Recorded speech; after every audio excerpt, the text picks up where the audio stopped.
Selamat pagi Bapak Ibu Saudara, selamat hari Minggu, Shalom. Saya di sini akan menyampaikan tata ibadah online GSJ CWS Charisma Family. Yang pertama adalah sediakan waktu khusus. Jangan sambil tiduran, makan ataupun sambil masak. Yang kedua, berpakaianlah yang rapi. Yang ketiga, ikutlah bernyanyi dan menyembah Tuhan. Yang keempat, baca dan dengarkan firman Tuhan. Yang kelima, kumpulkanlah persembahan ke dalam suatu amplop persembahan yang akan diberikan ketika ibadah kembali berjalan seperti biasa. Demikian tata ibadah online daripada GSJ CWS Charisma Family. Selamat hari Minggu dan selamat menikmati ibadah. Shalom, Tuhan memberkati. Untuk Bapak, Ibu, Saudara-saudari yang mungkin belum melaksanakan tata ibadah online seperti yang saya katakan sebelumnya, boleh pause dulu video ini dan mempersiapkan diri yang terbaik, supaya kita dapat memberikan terbaik untuk Tuhan.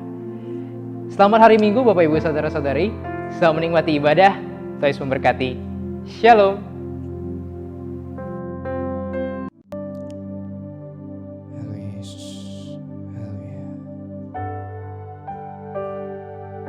Yang bersyukur ya Tuhan untuk semua rencana-Mu ya Tuhan, atas kami ya Tuhan, atas bangsa kami Yesus.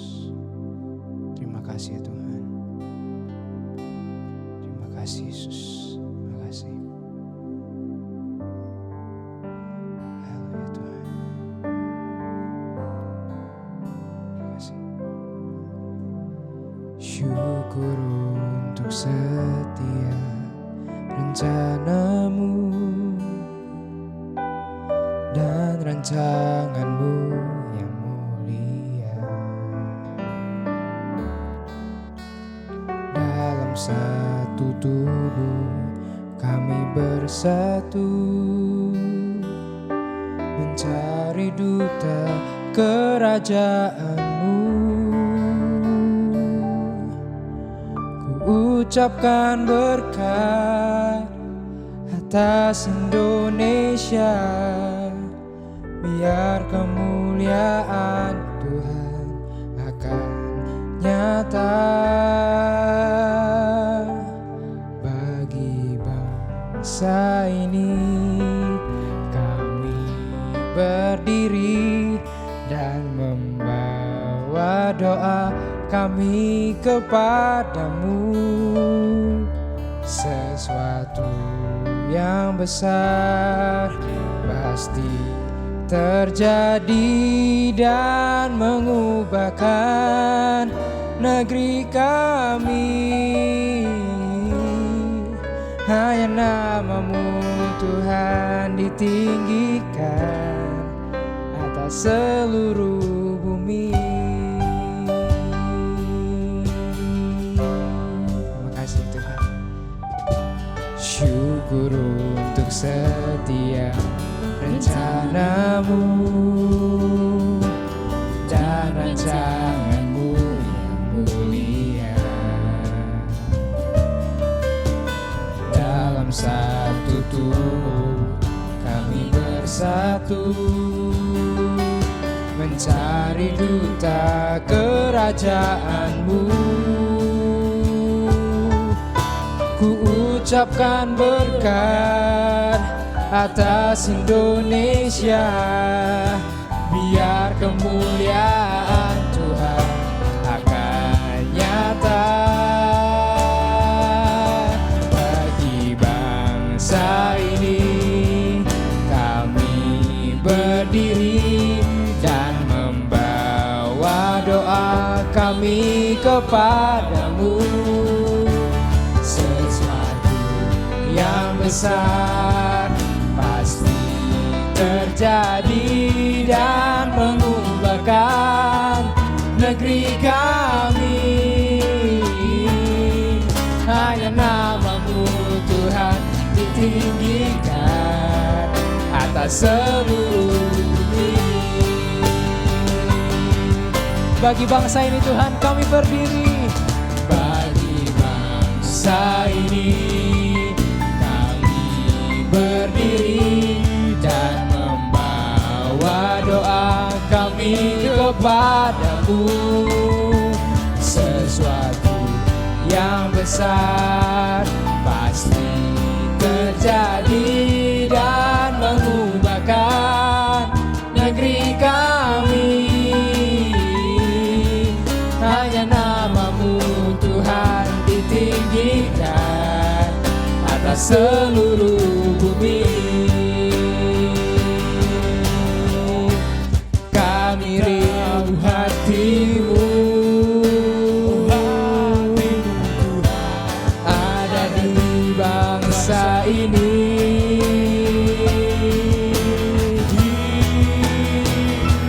Bagi bangsa ini kami berdiri dan membawa doa kami kepadamu. Sesuatu yang besar pasti terjadi dan mengubahkan negeri kami. Hanya namamu Tuhan ditinggikan, hanya namamu Tuhan, namamu Tuhan ditinggikan. Hanya namamu Tuhan ditinggikan atas seluruh bumi.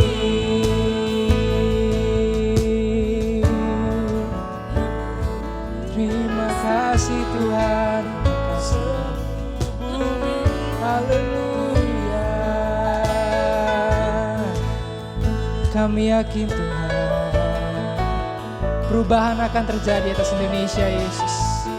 Kami yakin Tuhan, perubahan akan terjadi atas Indonesia ya Tuhan.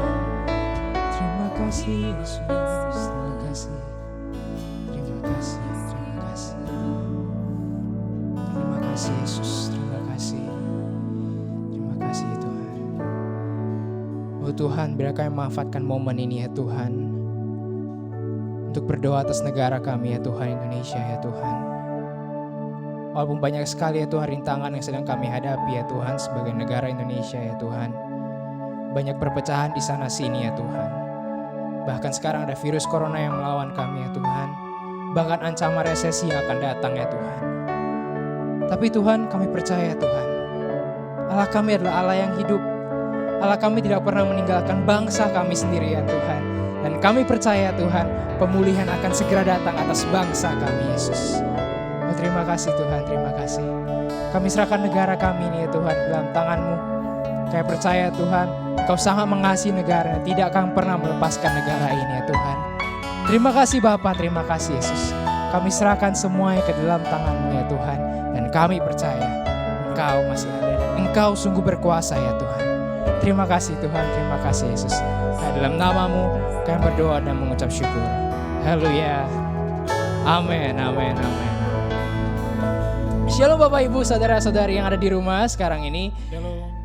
Oke, shalom semuanya. Kami sungguh bersuka cita dapat kembali berkumpul dan juga memuji nama Tuhan bersama-sama dengan Bapak Ibu, saudara-saudari yang ada di rumah.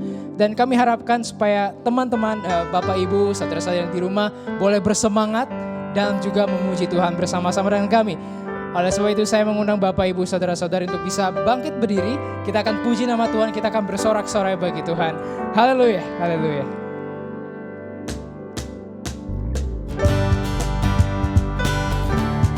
Yes, Engkau baik Tuhan.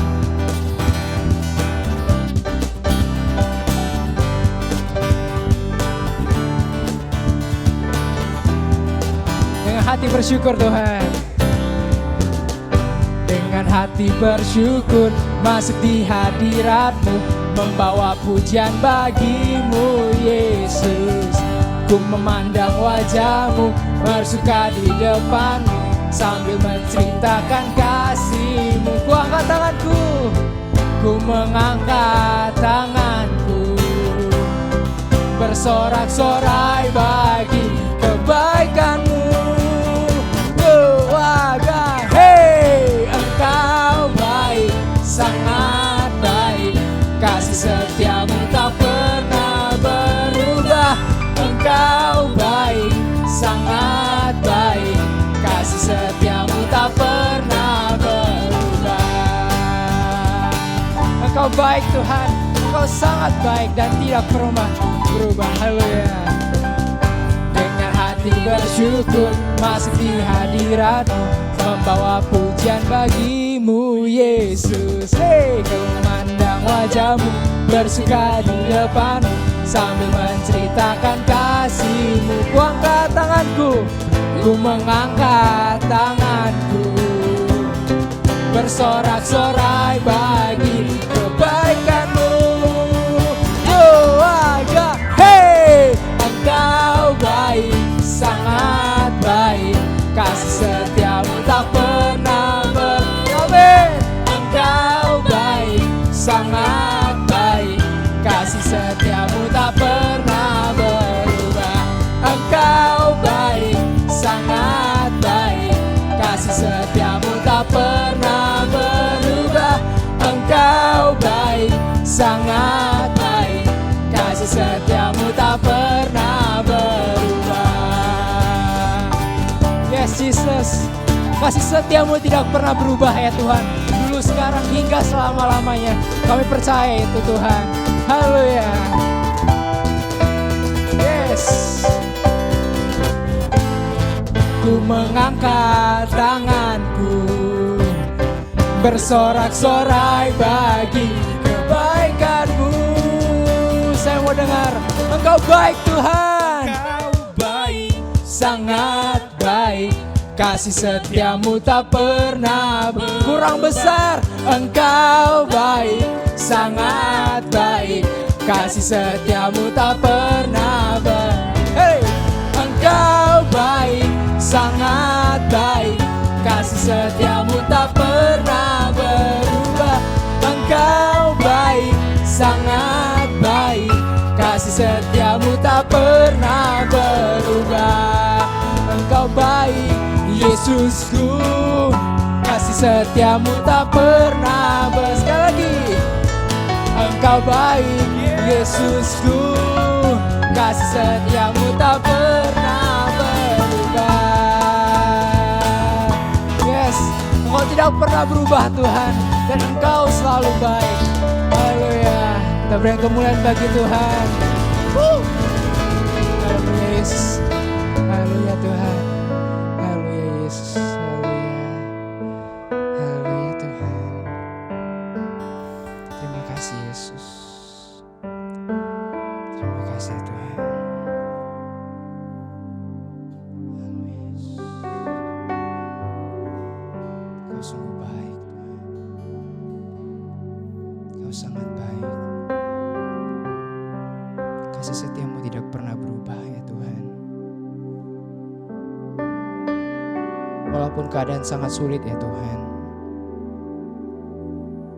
tapi di antara semua keadaan yang sulit hari ini ya Tuhan, hanya satu hal yang kami tahu, bahwa Engkau sangat baik dan Engkau akan selalu baik. Terima kasih ya Tuhan.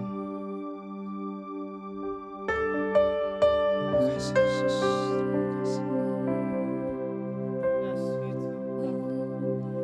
Terima kasih Tuhan.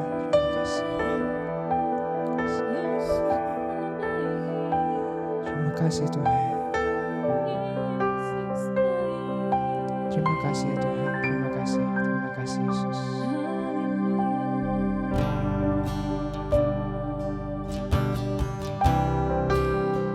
Terima kasih Tuhan. Haleluya.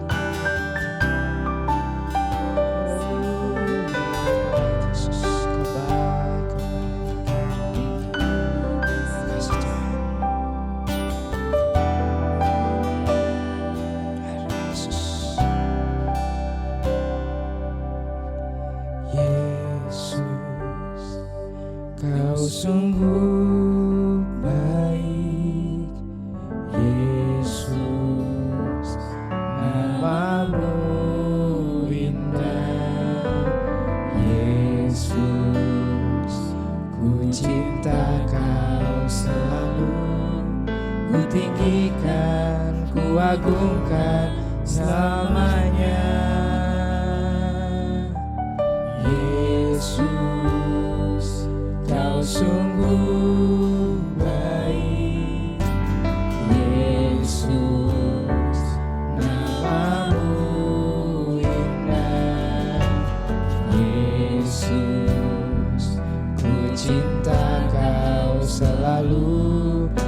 tinggikan, ku agungkan selamanya. Ku mau memujimu, ku selalu pujimu, ku mau menyembahmu, ku selalu sembahmu. Kau yang layak terima semua pujian, kemuliaan hanya bagi Tuhan. Terima kasih Yesus, Kau sangat baik, Kau sangat baik Tuhan. Terima kasih Yesus. Yesus, Kau sungguh baik. Yesus, namamu indah.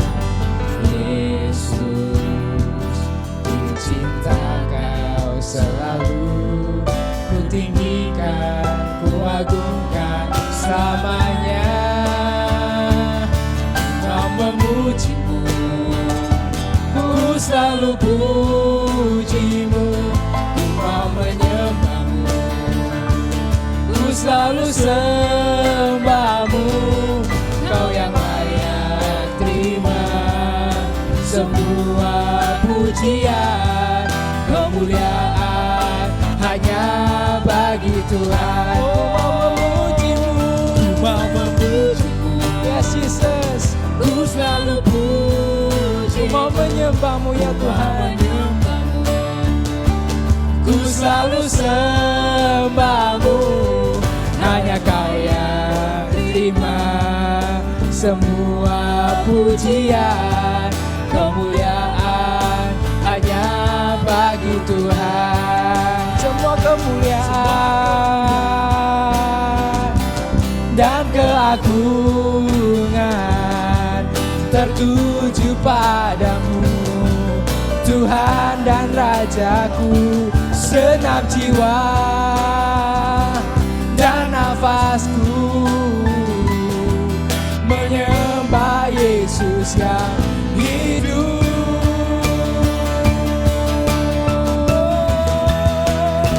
Ku mau memujimu, ku selalu pujimu, ku mau menyembahmu, ku selalu sembahmu. Hanya layak terima semua pujian, kemuliaan hanya bagi Tuhan. Kau yang layak terima semua pujian, kemuliaan hanya bagi Tuhan.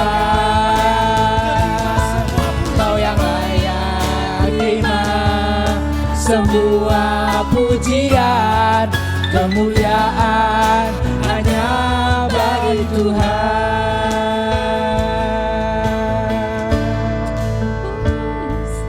Haleluya, haleluya. Oh, kemuliaan hanya bagi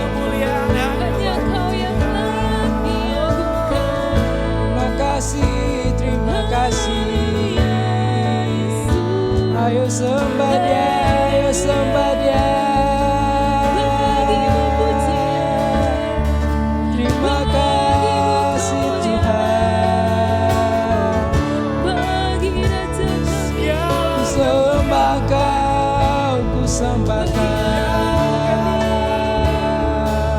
Haleluya.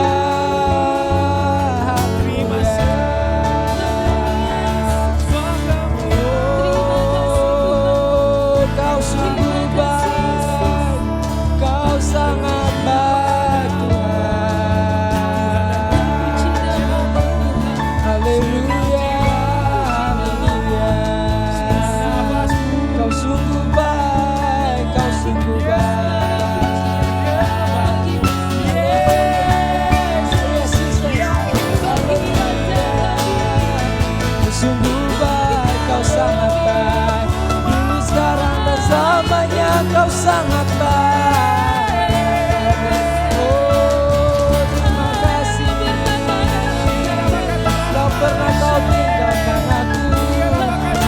tak pernah berjalan sendiri. Kau sungguh baik, kau sangat baik, kau sangat baik Tuhan, kau sangat baik. Oh haleluya. Terima kasih, oh terima kasih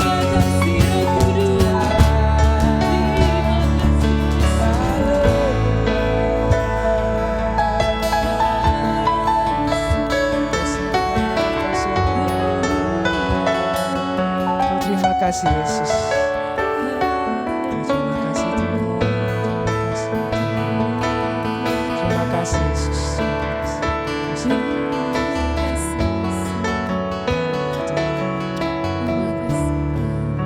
Terima kasih Tuhan. Shout to the Lord, holy earth, let us sing. Power and majesty, praise to the King. Mountains bow down and the seas will roar at the sound of your name. I sing for joy at the word of your hands.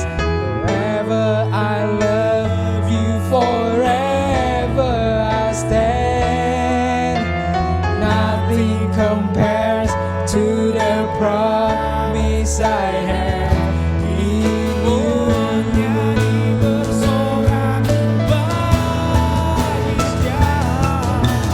Nyanyi dan bersoraklah bagi Dia.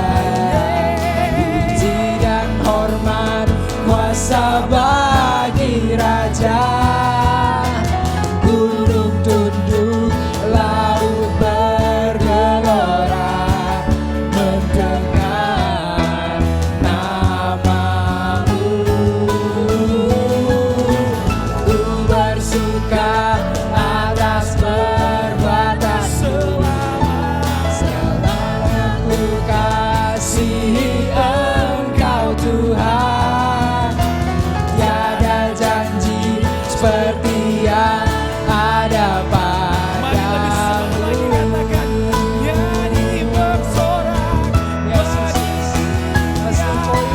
Nyanyi dan bersoraklah bagi Dia. Puji dan hormat, kuasa bagi Raja.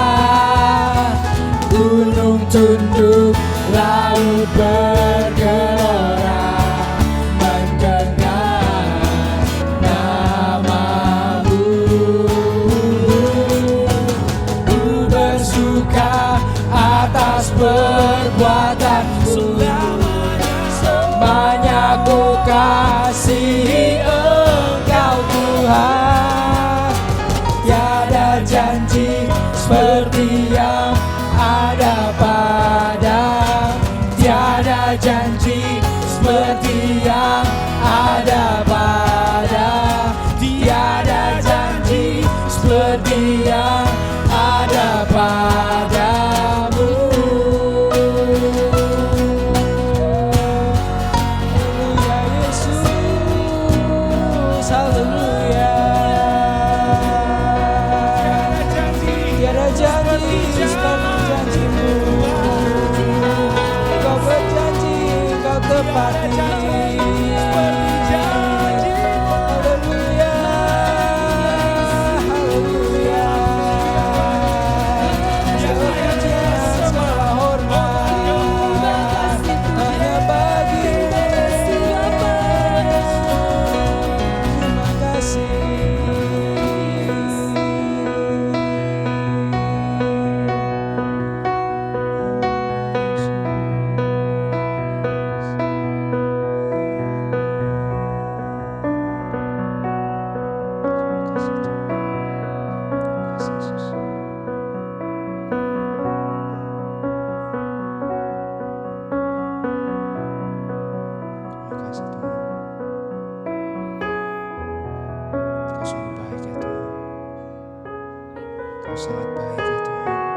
Kami serahkan semuanya ke dalam tangan-Mu ya Tuhan. Hanya dalam nama-Mu Yesus kami berdoa dan mengucap syukur. Haleluya. Amin.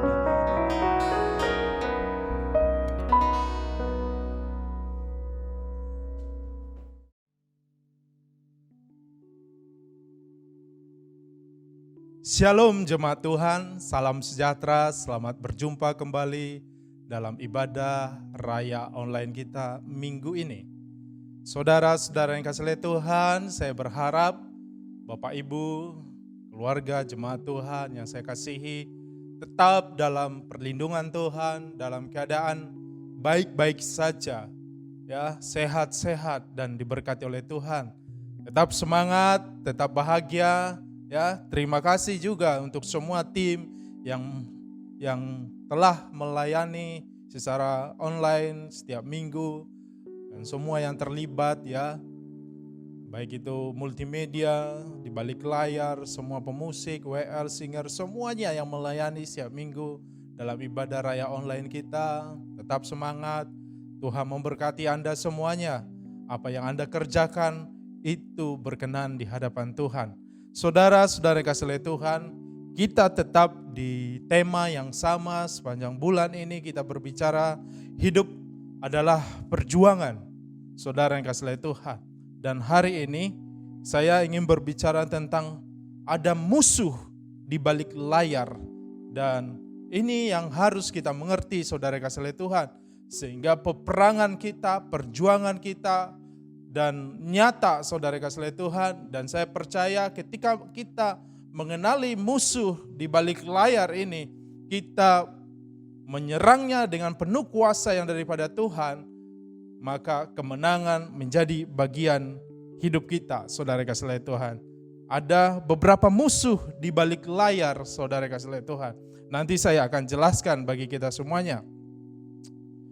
Tapi sebelumnya mari kita berdoa untuk firman Tuhan ini. Mari kita satukan hati kita berdoa. Terima kasih Tuhan untuk kesempatan yang baru ini Tuhan.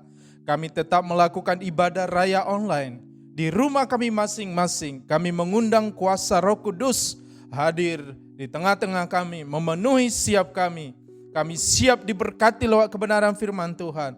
Urapi kami semuanya, urapi hamba-Mu yang menyampaikan firman Tuhan. Pakai bibir mulut hamba-Mu ya Tuhan.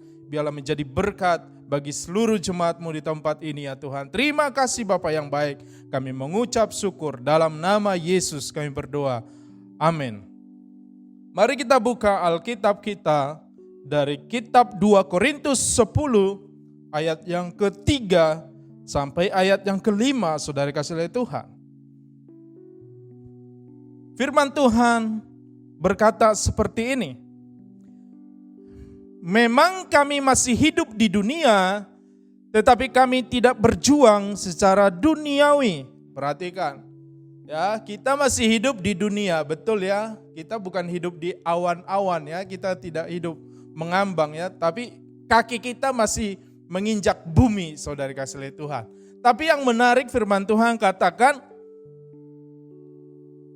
memang kami masih hidup di dunia, tetapi kami tidak berjuang secara duniawi. Tidak berjuang secara duniawi. Jadi kita fokus dulu di ayat yang ketiga ini Bapak Ibu Saudara kasih oleh Tuhan. Nanti ayat 4 dan ayat kelima saya harap bisa saya sampaikan lebih dalam lagi. Nah, perhatikan di sana, tetapi kami tidak berjuang secara duniawi, saudara kasih oleh Tuhan. Apa sih berjuang secara duniawi itu? Kira-kira seperti apa dalam pemahaman kita? Jemaat yang saya kasihi dalam nama Tuhan Yesus Kristus, kira-kira seperti apa itu berjuang secara duniawi?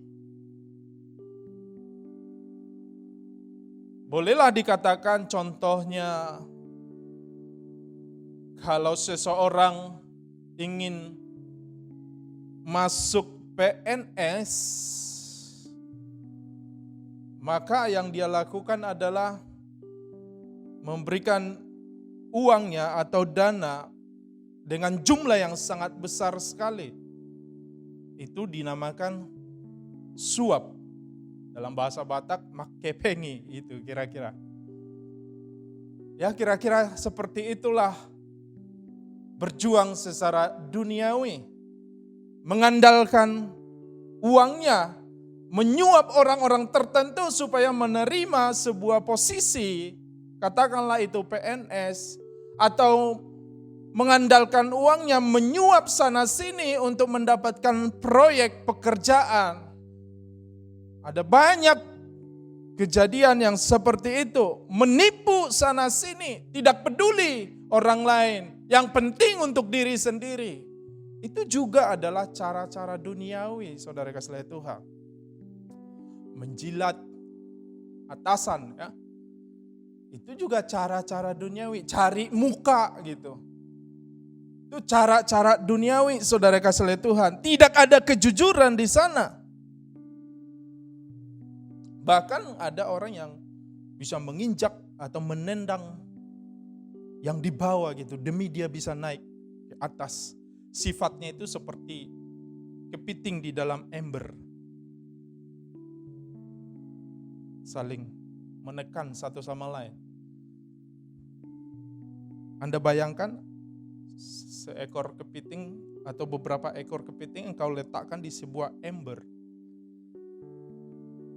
Karakter mereka itu akan saling satu sama lain saling menarik, menjatuhkan. Ingin naik ke atas, menjatuhkan yang lain. Tapi satu pun tidak ada yang sampai ke atas. Seperti itulah berjuang secara duniawi.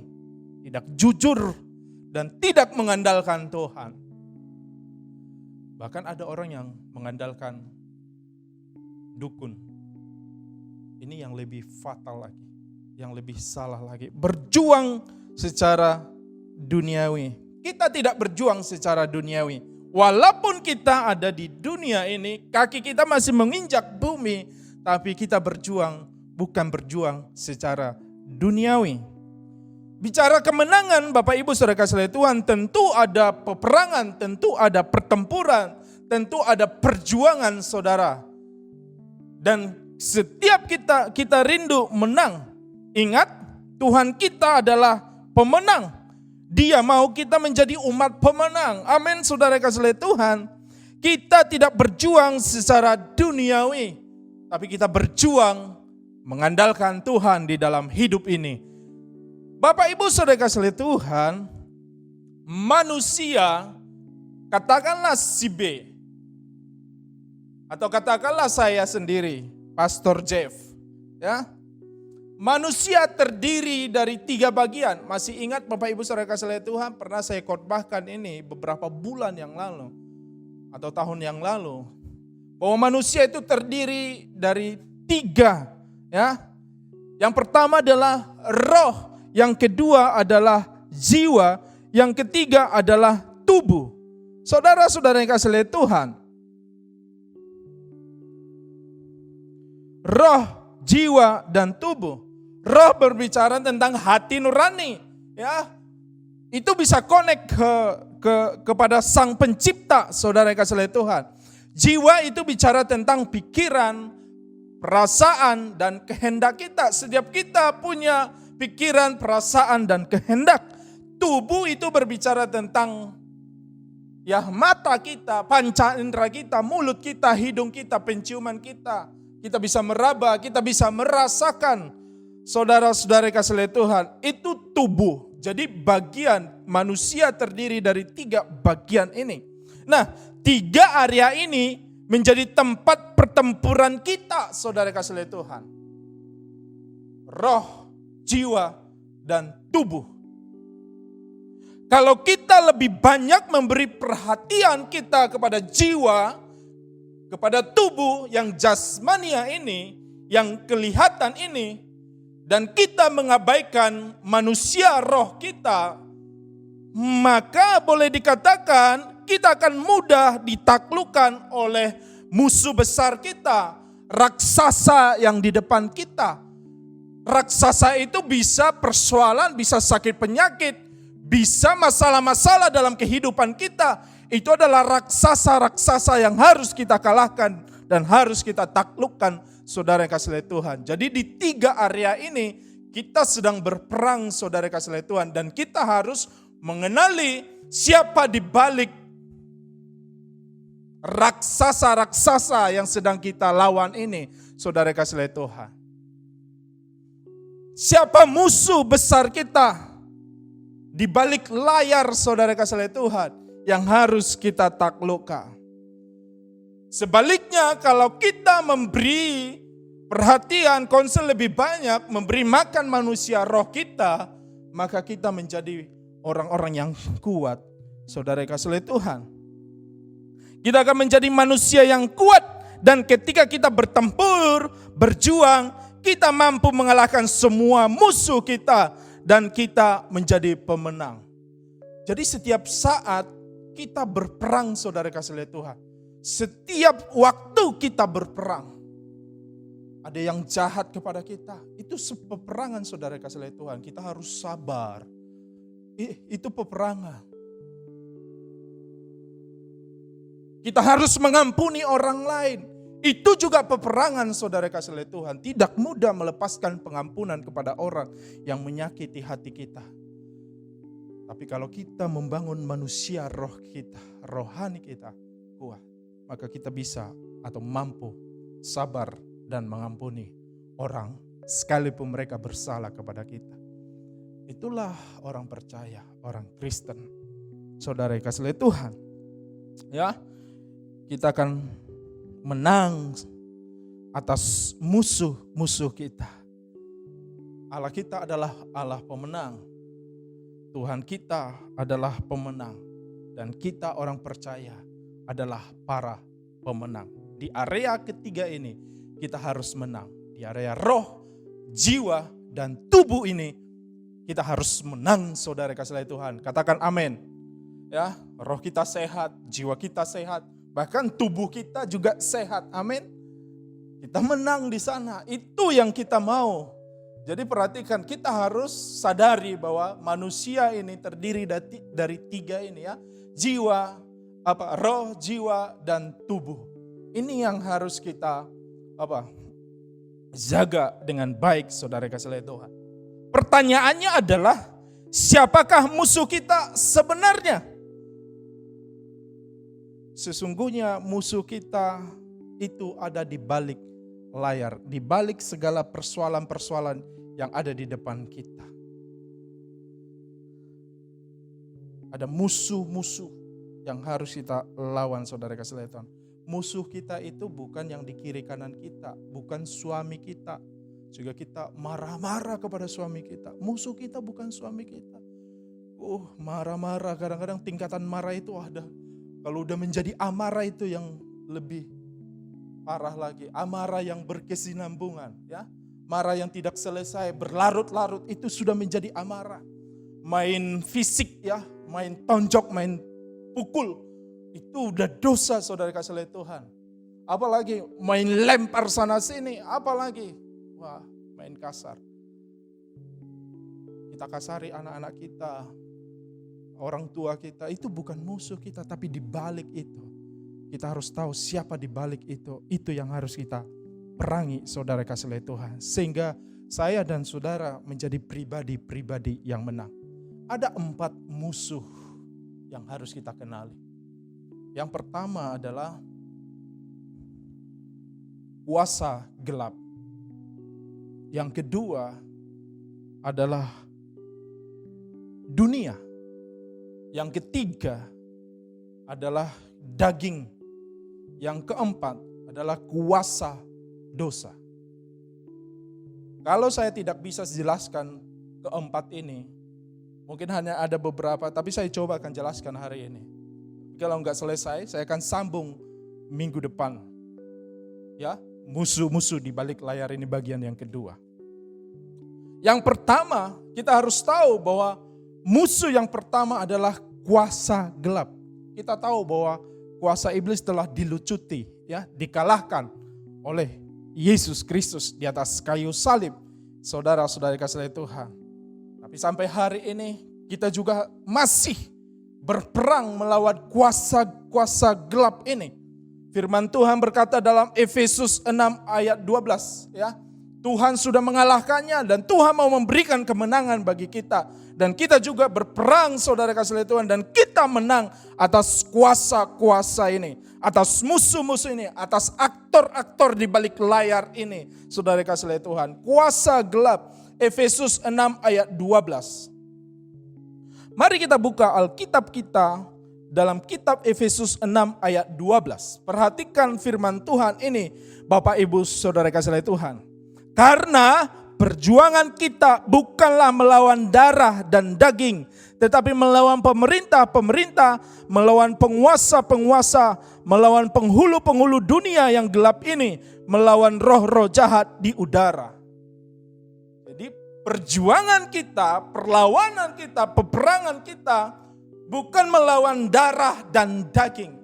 Makanya tadi saya katakan musuh kita itu bukan abang kita, bukan bapak kita, suami kita, istri kita, bukan pendeta kita yang kita musuhi. Saudara kasih Tuhan, bukan darah dan daging, tapi di balik layar ada musuh, dikatakan dalam Efesus 6 ayat 12 ini. Ada pemerintah-pemerintah, penguasa-penguasa, penghulu-penghulu dunia yang gelap ini melawan roh-roh jahat di udara. Ada kuasa gelap yang harus kita kalahkan, saudara. Jadi ingat, pertempuran yang harus dihadapi orang percaya adalah pertempuran yang bersifat rohani, bukan pertempuran jasmania. Ya, di mana musuh kita tidak kelihatan secara nyata karena berbentuk roh. Musuh kita itu berbentuk roh. Inilah peperangan rohani itu. Pertempuran rohani adalah medan yang paling sulit. Karena lengah sedikit saja berarti peluang terbuka untuk iblis menyerang kita, ingin menguasai kita, ingin membinasakan kita. Karena firman Tuhan berkata, dia datang untuk mencuri dan membinasakan. Ya, Yohanes 10 ayat 10 kalau enggak salah. Jadi pertempuran rohani juga tidak mengenal waktu dan musim, berlangsung kapan saja dan sewaktu-waktu selama 24 jam sehari. Jadi berbahaya sekali. Kita tidak tahu secara persis kapan musuh itu datang dan menyerang kita. Tapi ingat, dengan kekuatan jasmania tak akan kita mampu menang melawan iblis. Tetapi bersama Tuhan melalui rohnya kita akan sanggup mengalahkan si jahat. Makanya ada orang berperang dengan segenap jiwanya, dengan segenap kekuatan yang ada pada dia. Tidak mengandalkan Tuhan, capek, lelah sendiri. Saudara kasih Tuhan. Tapi ingat firman Tuhan berkata dalam 1 Yohanes 4 ayat 4. Sebab roh yang ada di dalam kamu lebih besar daripada roh yang ada di dalam dunia ini. Karena itu dalam Efesus 6 ayat 10, hendaklah kamu kuat di dalam Tuhan, di dalam kuat kuasanya. Kuat di dalam Tuhan artinya bergantung sepenuhnya kepada Tuhan dan mengandalkan Dia. Ya, saudara kasih Tuhan. Dan kita mengenakan senjata-senjata rohani. Nanti juga akan saya bicarakan tentang apa sih senjata-senjata orang percaya itu untuk berperang. Kita harus kuat di dalam Tuhan, saudara kasih Tuhan. Amin, kuat di dalam Tuhan.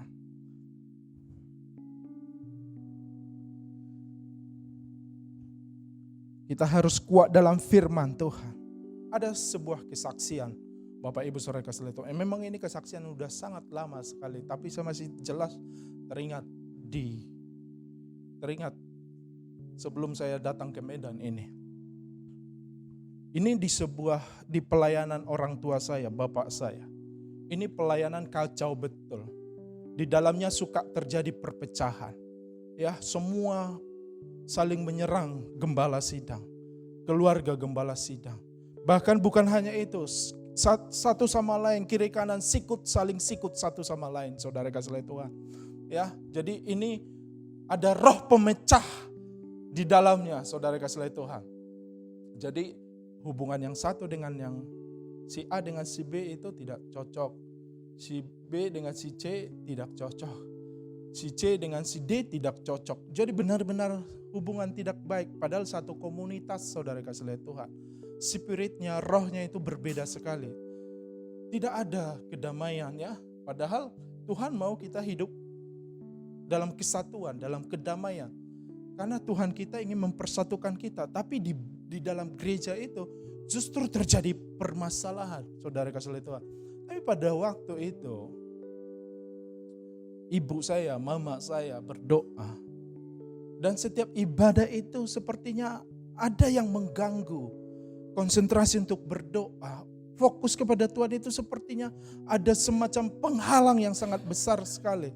Untuk sampai penyembahan, doa-doa ke atas gitu. Sepertinya dihalang, saudara yang kasih lihat Tuhan. Tapi itulah ajaibnya Tuhan kita.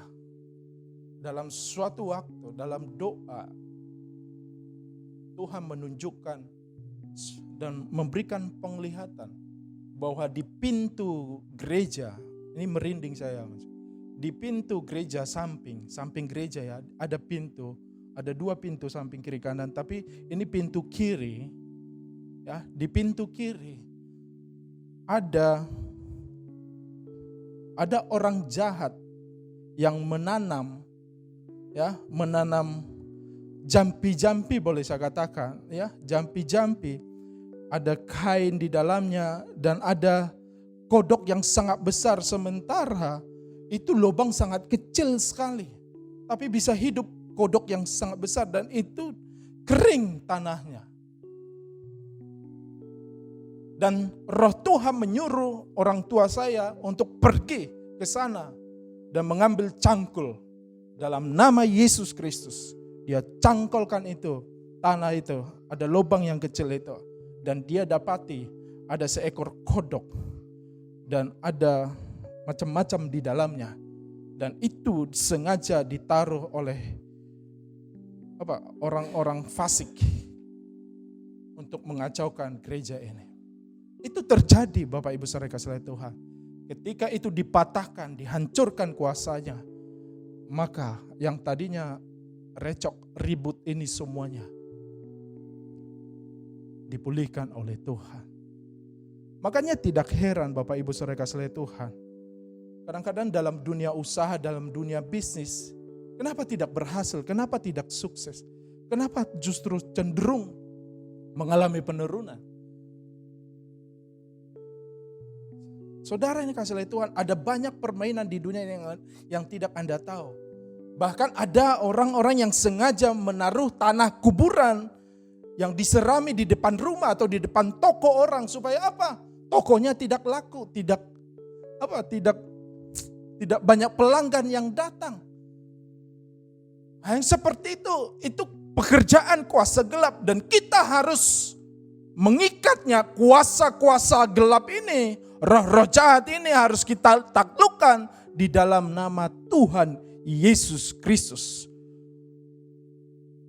Saudara-saudara kasih lihat Tuhan, karena banyak kejadian yang seperti itu, sehingga suami istri bisa beribut, berantem, anak-anak menjadi korban, saudara kasih lihat Tuhan. Makanya anak-anak Tuhan harus hati-hati, di balik layar ada kuasa jahat yang ingin mengintai kita dan menghancurkan rumah tangga kita dengan berbagai cara. Makanya kalau kita pergi kemanapun kita melangkah, entah engkau ke mall, atau keluar kota, engkau ke suatu tempat, katakanlah itu hotel. Ketika engkau tiba di sana, engkau harus cari Tuhan di sana dan berdoa dan mengikat segala kuasa roh jahat, kuasa gelap yang menguasai tempat itu di dalam nama Tuhan Yesus Kristus. Maka kuasa itu tidak akan berkuasa lagi, karena Tuhan ada bersama dengan kita.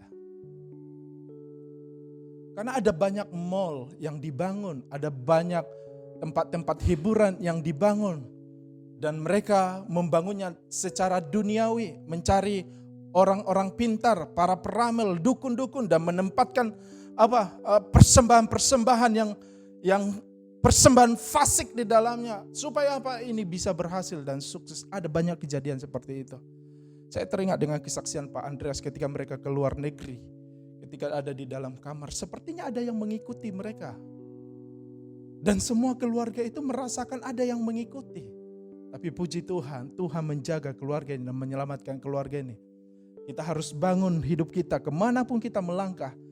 Di area manapun, keluar dari rumah kita harus bersama dengan Tuhan. Dan kita ikat segala kuasa. Ya saudara kasih Tuhan, di dalam nama Yesus Kristus.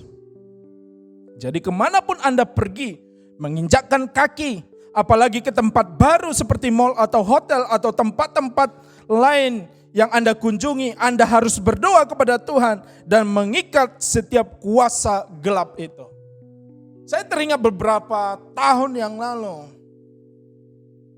ketika saya menginjakkan kaki di Surabaya, ketika saya keluar dari pesawat dan menginjakkan kaki ya di Surabaya, saya akan berkata kepada Tuhan, saya hadir di daerah ini, di kota ini.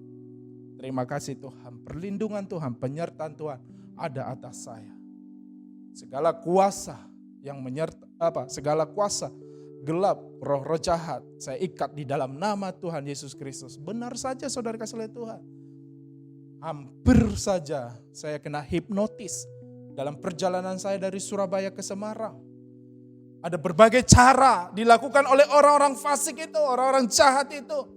Melalui rokok, melalui tepukan, melalui minuman, melalui makanan. Tapi ketika saya disodorkan makanan dan minuman dan semuanya itu, saya berdoa di hadapan mereka untuk makanan dan minuman itu. Sepertinya saya digerakkan untuk berdoa.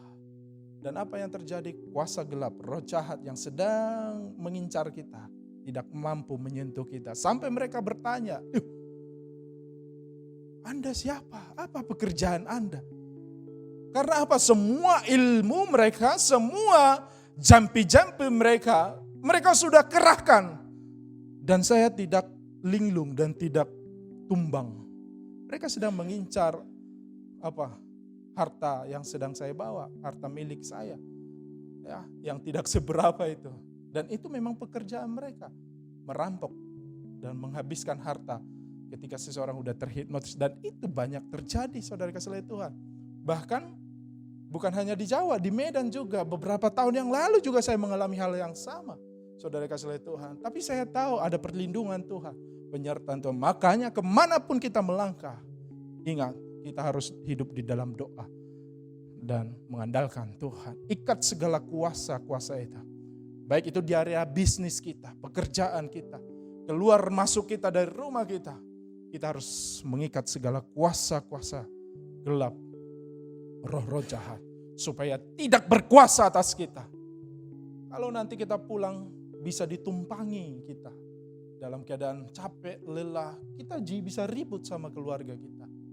Saudara kasih Tuhan, kalau kita bersama dengan Tuhan, kita pulang dari segala pekerjaan kita, walaupun ada masalah, ada damai sejahtera dalam hidup kita. Ketika kita sampai di rumah, kita tetap sukacita. Walaupun ada masalah di rumah saya. Karena apa? Manusia, roh kita sudah kuat dalam itu. Apapun masalah, apapun persoalan, Yesus yang ditinggikan. Amin saudara kasih Tuhan. Kemenangan selalu milik orang percaya yang mengandalkan Tuhan. Jadi kuasa gelap itulah musuh yang pertama di balik layar. Musuh yang kedua saudara kasih Tuhan adalah dunia. Ini yang harus kita pahami. Ya, di balik layar, musuh yang kedua adalah dunia. 1 Yohanes 2 ayat 15 sampai 17. Mari kita buka Alkitab kita. Dalam kitab ini 1 Yohanes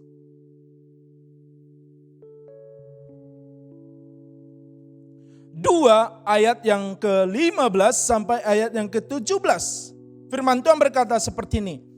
Janganlah kamu mengasihi dunia dan apa yang ada di dalamnya. Jikalau orang mengasihi dunia, maka kasih akan Bapa tidak ada di dalam orang itu. Sebab semua yang ada di dalam dunia, yaitu keinginan daging dan keinginan mata serta keangkuhan hidup, bukanlah berasal dari Bapa, melainkan dari dunia. Dan dunia ini sedang lenyap dengan keinginannya. Tetapi orang yang melakukan kehendak Allah tetap hidup selama-lamanya. Dalam 1 Yohanes 2 ayat 15 sampai 17. Musuh kita yang kedua adalah dunia. Dengan segala keinginannya, saudara kasih lihat Tuhan. Makanya di sini yang berbahaya sekali. Yang diuji di sini adalah apa kita? Jiwa kita, ya. Pikiran kita, penglihatan kita, ya. Tubuh kita juga diuji di sini. Kalau kita nggak menguasai hidup kita, ya, 3 area tadi, roh, tubuh, jiwa itu, maka kita akan mudah ditaklukkan atau dikalahkan. Tapi saya mau sampaikan, Anda harus berdiri memerangi ini, saudara kasih lihat Tuhan, dan Anda menjadi pemenang. Tapi kata dunia yang dipakai oleh Rasul Yohanes di sini adalah sistem moral universal yang telah jatuh di dalam dosa. Ada nilai-nilai sekuler yang menentang Allah dan firman-Nya. Jadi katakanlah itu roh antikristus sedang menentang kebenaran Allah, firman Allah, ya. Sistem dunia yang telah jatuh dalam dosa itu digerakkan oleh semata-mata dorongan atau gairah atau nafsu untuk bersenang-senang yang disebut hedonisme. Yang disebut oleh Rasul Yohanes keinginan daging, keinginan mata, dan kebanggaan atau kesombongan atas kepemilikan, ya. Jadi ada materialisme di sana. Yang dalam bahasanya Rasul Yohanes sebut ini istilah keangkuhan hidup, kesombongan hidup, ya. Keangkuhan bios, ya, hidup jasmani yang materialistik. Ini yang berbahaya sekali. Dunia menawarkan ini saat-saat ini. Keinginan daging, keinginan mata, keangkuhan hidup. Ya.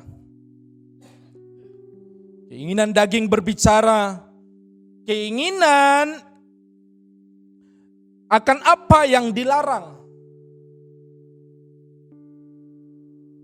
Jadi makanya jangan kedagingan, kata kita, jangan kau kedagingan. Kita suka dengar itu, ya. Jangan kau kedagingan gitu.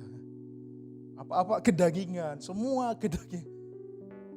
Ini mata ini lihat, lihat makanan yang enak-enak, semua mau kita babat, semua mau kita bantai.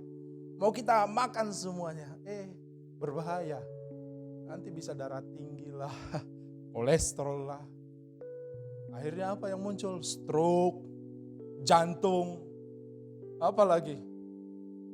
Ya, macam-macam sakit penyakit. Kalau kita enggak menguasai, ya, menguasai ini manusia roh kita, jiwa kita, dan manusia tubuh kita. Dunia sedang menawarkan ini kepada kita. Semua. Ini lagi ngetren ini semua. Tempat-tempat kuliner yang sangat enak-enak. Apalagi di kota Medan ini. Mulai dari yang halal sampai yang haram gitu, ya. Tingkatannya yang golongan A, B, C, semua sedang ditawarkan kepada kita orang percaya. Makanya kita harus menguasai diri kita. Kita dibombardir dengan iklan-iklan yang bombastis, saudara kasih lihat Tuhan. Ya, produk ini membuat mata kita, wow, ini diskon besar-besaran. Dan kita ingin belanja di sana, tahu-tahu dompet kita sedang kacau. Ada orang yang memaksakan gaya hidupnya, ya, pada level sosialita, padahal bukan. Dia hanya sosialita gitu. Ingat kasus beberapa waktu yang lalu ada orang Indonesia yang memaksa diri untuk mencuri barang-barang branded dari Australia. Untuk sedang menunjukkan bahwa dirinya mampu membeli barang yang branded ini. Barang-barang yang mewah ini. Keinginan daging, keinginan mata, keangkuhan hidup sedang menguasai manusia hari-hari ini. Orang percaya harus sadar ini semuanya. Jangan karena kita memaksakan diri di sana, karir kita bisa hancur, keluarga kita bisa berantakan. Saudara-saudara kasih Tuhan. Ya. Keinginan mata mempunyai keinginan sendiri. Mata adalah jendela dari jiwa Ada mata sebagai panca indera, ada mata pikiran, dan ada mata hati. Jadi Hawa tergoda oleh mata dan jatuh di dalam dosa. Banyak orang tergoda dalam matanya, jatuh dalam dosa. Saudara-saudara kasih oleh Tuhan, secara negatif keinginan mata di sini dimaknai sebagai nafsu akibat rangsangan visual yang mendorong keinginan daging. Produk dunia, kita lihat produk-produk dunia saat ini. Apa yang sedang ditawarkan oleh dunia, yang paling giat merangsang keinginan mata kita. Apa kalau bukan televisi? Kita ingin, ada orang berjam-jam menghabiskan waktu untuk di depan televisi. Ini udah masuk dalam dalam area dunia. Bahkan kita harus sadar juga, saya sendiri juga ditegur oleh firman Tuhan ini gitu ya.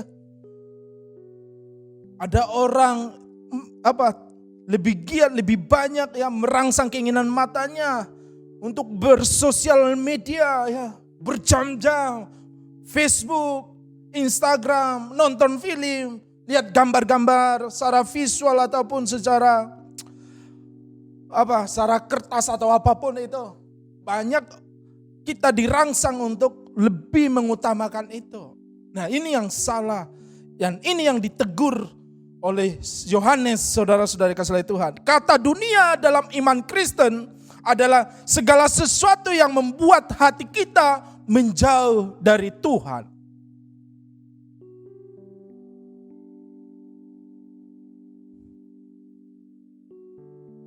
Segala sesuatu yang membuat roh kita tidak lagi menyala-nyala dalam melayani Tuhan. Segala sesuatu yang menyenangkan daging kita dan membuat kita enggan untuk membayar harga. Makanya tidak heran ada orang-orang meninggalkan ibadah-ibadahnya, jam-jam doanya demi menyaksikan film favoritnya. Pergi berlibur, hangout ke puncak, ke Brastagi atau kemana pun dan meninggalkan jam-jam ibadah. Hati-hati, segala keinginan dunia, keinginan mata, ya, keinginan daging, keangkuhan hidup sedang mengincar kita untuk menjauhkan kita dari Tuhan.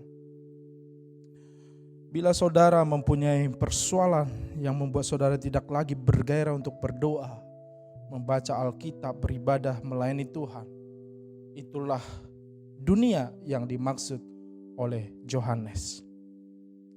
Jadi yang dimaksud dunia bukan semata-mata berbicara tentang dosa dan segala jenis kejahatan seperti berzina, membunuh, mencuri, merampok dan sebagainya. Namun segala sesuatu yang membuat kasih kita kepada Tuhan menjadi dingin dan semua perkara yang membuat kehidupan rohani kita menjadi padam, itulah dunia.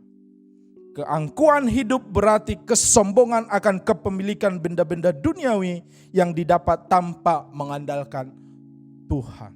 Jadi hati-hati Bapak Ibu Saudara kasih Tuhan. Musuh yang kedua adalah dunia ini. Ya, bukan dunia secara geografis tapi sistem moral universal, ya, yang memaksa keinginan nafsu manusia itu untuk keinginan mata, keinginan daging ini.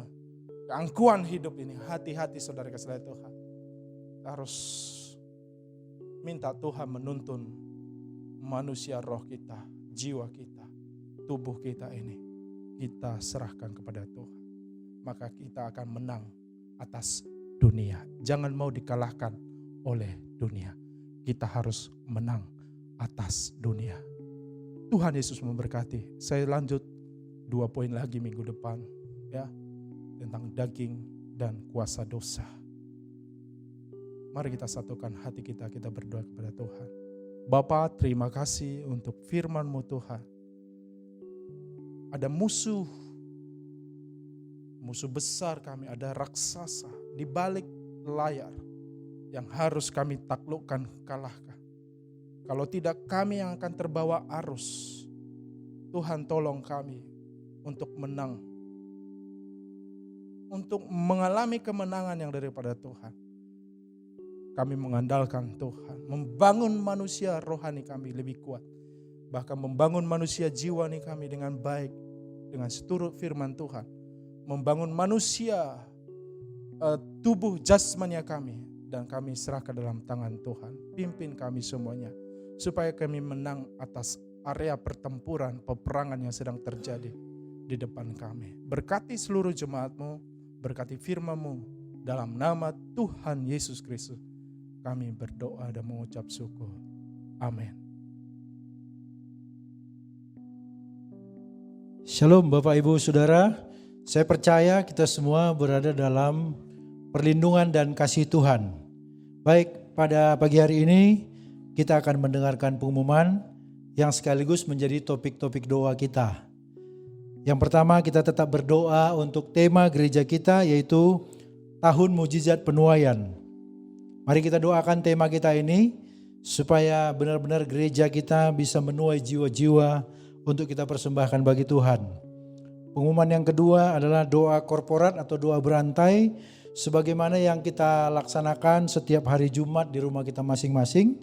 Kita akan melakukannya setiap hari Jumat pada pukul 20. Kita berharap supaya Bapak Ibu semua bisa melakukannya secara serentak agar ada kuasa yang bisa kita rasakan untuk jiwa-jiwa bagi gereja kita.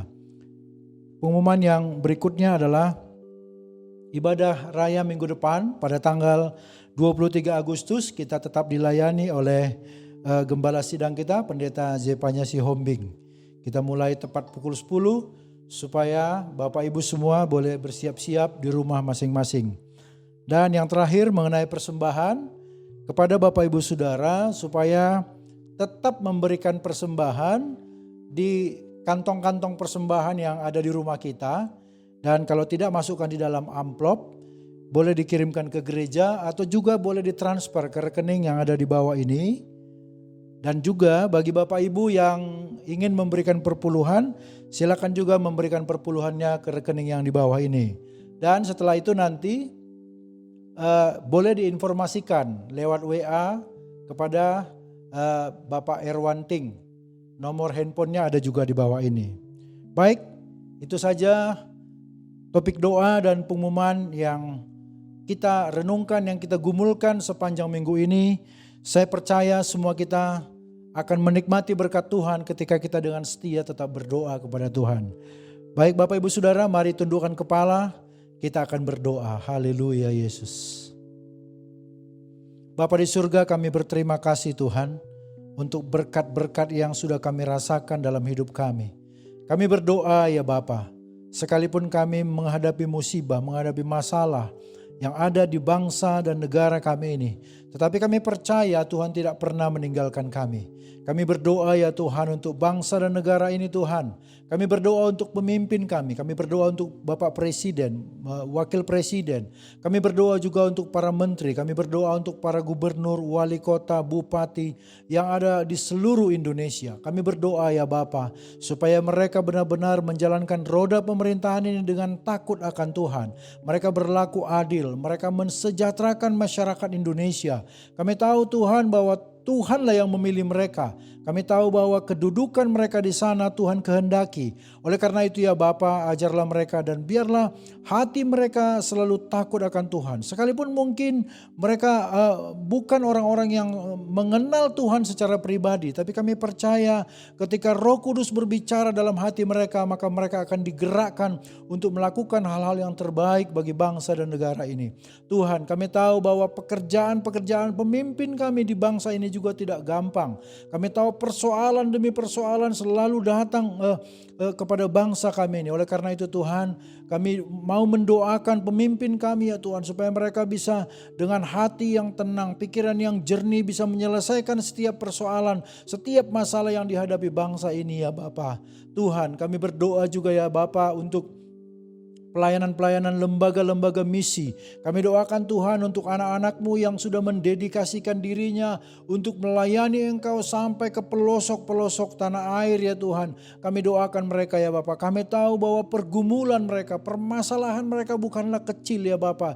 Kami tahu Tuhan mungkin secara materi mereka pas-pasan, bahkan mungkin mereka berkekurangan. Tapi mereka tetap melayani Engkau. Ya Tuhan, kami berdoa ya Bapa. Apabila ada anak-anak-Mu yang mempunyai berkat lebih, Tuhan Engkau ketuk hati mereka, Engkau bukakan hati mereka Tuhan, supaya mereka memberi kepada lembaga-lembaga misi. Kami berdoa ya Tuhan supaya mereka tergerak hatinya untuk membantu pelayanan-pelayanan yang ada di pelosok-pelosok daerah ya Bapa. Kami doakan Tuhan supaya anak-anak-Mu yang sudah mengikrarkan dirinya untuk melayani Engkau, biarlah Tuhan Engkau menjagai mereka dari segi kesehatan, dari segi keamanan. Kami tahu Tuhan bahwa mereka juga diintai, diintip untuk dianiaya. Bahkan mungkin ada orang-orang yang ingin menghabisi nyawa mereka karena mereka tidak suka ketika Kristus diberitakan. Mereka tidak senang ketika Injil diberitakan. Bapa di surga, kami terus berdoa ya Bapa untuk bangsa dan negara ini, untuk orang-orang yang sudah memberikan hidupnya untuk melayani Engkau. Kami tahu Tuhan banyak hamba-hamba-Mu ya Bapa yang hidupnya pas-pasan dan bahkan berkekurangan. Tuhan, sekali lagi kami doakan supaya turunlah kasih karunia-Mu ya Bapa, berkat-Mu ya Tuhan. Engkau curahkan melalui cara-cara yang kami sendiri tidak tahu bagaimana cara Allah, cara kerja Allah yang begitu luar biasa. Kami percaya Tuhan Engkau selalu memelihara mereka. Tuhan, kami berdoa juga Tuhan untuk gereja kami di tempat ini. Bapak, kami berdoa supaya Tuhan memberikan kepada kami kesetiaan. Kami terus melayani Engkau sekalipun kami tidak bisa beribadah. Kami tidak bisa datang ke tempat-Mu, di rumah-Mu ya Bapa. Tetapi kami saat ini masih beribadah di rumah kami masing-masing. Kami doakan Tuhan supaya kesetiaan tetap ada dalam diri kami Bapa. Kami berdoa Tuhan, biarlah para pengerja saling bergandengan tangan melayani Engkau. Kami berdoa Tuhan untuk pengurus-pengurus gereja di tempat ini ya Bapak. Kami doakan untuk pengurus Youth LG. Kami doakan untuk guru-guru sekolah minggu. Kami doakan juga Tuhan untuk para diaken dan keluarga. Kami doakan juga Tuhan untuk Gembala sidang kami, Pendeta Jepanya Sihombing dan keluarganya. Kiranya Tuhan kami terus melayani Engkau dengan setia. Sekecil apapun pelayanan yang kami punya, apapun yang kami perbuat di gereja ini, kami tahu itu semua tidak pernah sia-sia. Dan kami tahu di mata Tuhan sama berharganya pelayanan kami ya Bapa. Terima kasih Tuhan, terima kasih Bapa. Terpuji, termulialah nama-Mu Tuhan. Hanya di dalam nama Tuhan Yesus Kristus kami berdoa dan mengucap syukur. Haleluya. Mari setiap kita mengangkat tangan kita dan menerima berkat daripada Tuhan. Tuhan memberkati engkau dan melindungi engkau. Tuhan menyinari engkau dengan wajahnya dan memberi engkau kasih karunia. Tuhan menghadapkan wajahnya kepadamu serta memberi engkau damai sejahtera. Berkat besar dari Allah Bapa, cinta kasih dari Tuhan kita Yesus Kristus, dan persekutuan yang indah bersama dengan Roh Kudus akan menyertai kita mulai hari ini sampai Maranatha, Tuhan Yesus datang kali yang kedua. Hiduplah bagi kemuliaan namanya.